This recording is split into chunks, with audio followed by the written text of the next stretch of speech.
Highlander is a tech demo pitch developed in early 2005 by Climax that was running on a PlayStation 2.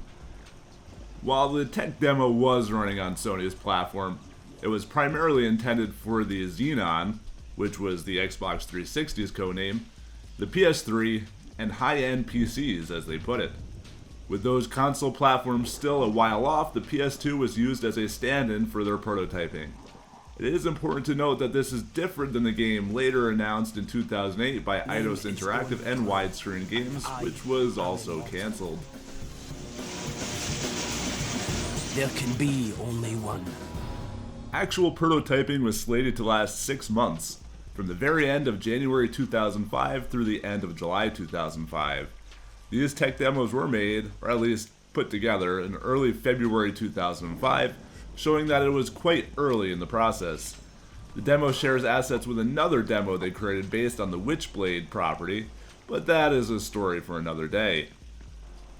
With the Xenon as a lead platform, full production was targeted to start in November of 2005, had the project gone further, hoping to reach their alpha milestone by September 2006, and following submission to platforms and manufacturing, a release date was targeted for the end of March of 2007. All of this is of course subject to them getting a contract to do so, and also assuming that prototyping proceeded as they had hoped.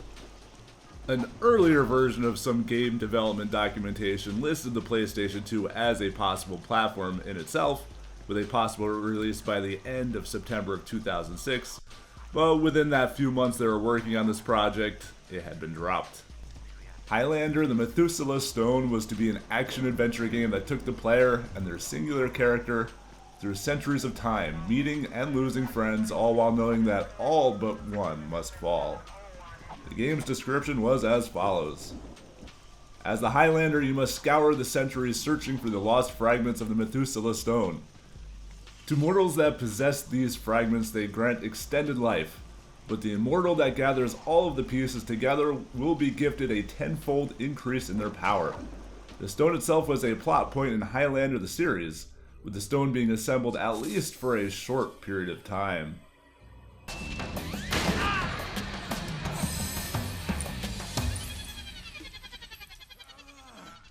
You are not alone in your search. Other immortals and hunters look for fragments. Bloody conflict with them is inevitable. As you might expect, the movies and TV show would be the key inspiration for the weapons and attacks of the series. As seen in the tech demos, the main setting would be that of a city, in this case contemporary Manhattan. The story would be told through a series of flashbacks, with hordes of mortal enemies culminating in fights against other immortals. Past these two PS2 demos, which simply had two different main character models, prototyping was to be done on PC hardware while the development team waited for the then next-gen consoles, hoping to end with their prototype that they created running on Xenon hardware.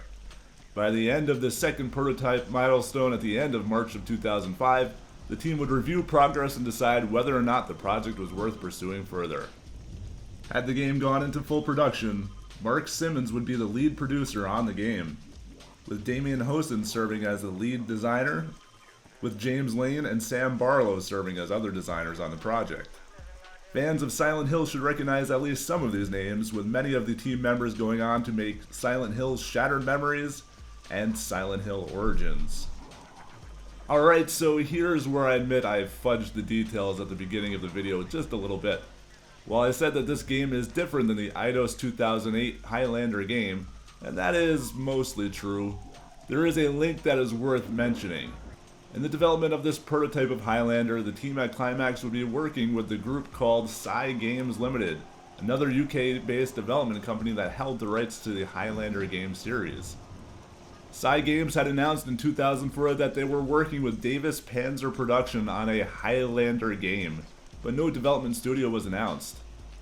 It is unclear whether or not Climax even got the contract for the game. To me, it would seem as though this pitch went nowhere despite the fact that they had developed a playable pitch. Sometime in 2005 though, the key period for this pitch's development if you remember, Psy Games gained ownership of, wait for it, Eidos Interactive, and from then on they used the Eidos brand for all of their games. This merger of sorts likely contributed to what was essentially a cancellation, until development was re-announced in 2008. At the very least, we can see that there was a delay of a number of years during this time period in which I've been unable to find any other evidence of any studio that may have been working on a Highlander game. While the documents that I have access to don't list a writer for Climax's potential Highlander game, I can hypothesize that Highlander the series writer David Abramowitz was involved. Why? Because David was involved with the officially announced Eidos Highlander the game. Now you're probably asking what the two have in common for me to draw such a conclusion. Well, the story breakdown of Eidos Highlander game, written by David Abramowitz, should sound at least partially familiar. First of all, it takes place over centuries of time. I know that's not that unusual for Highlander, I admit, but in the game, the main character Owen McLeod would be collecting fragments of a magical stone in an attempt to gain power so that he may defeat his nemesis. Now, this could be a coincidence. It could be that a project that involved the same publisher also just happened to share the same storyline. But to me, it's pretty easy to connect the dots and see that Widescreen Games perhaps wasn't entirely starting from scratch on their project. Now, whether or not David had written the story idea originally, or perhaps he rewrote ideas started by Psy and perhaps shared with the development houses that had developed their pitches for Highlander, I just can't say. But it's interesting to see that similar story beats came up despite years of basically nothing in between the projects. At the very least, we can see that Psy Games had a very clear idea of the direction that they wanted to take their game.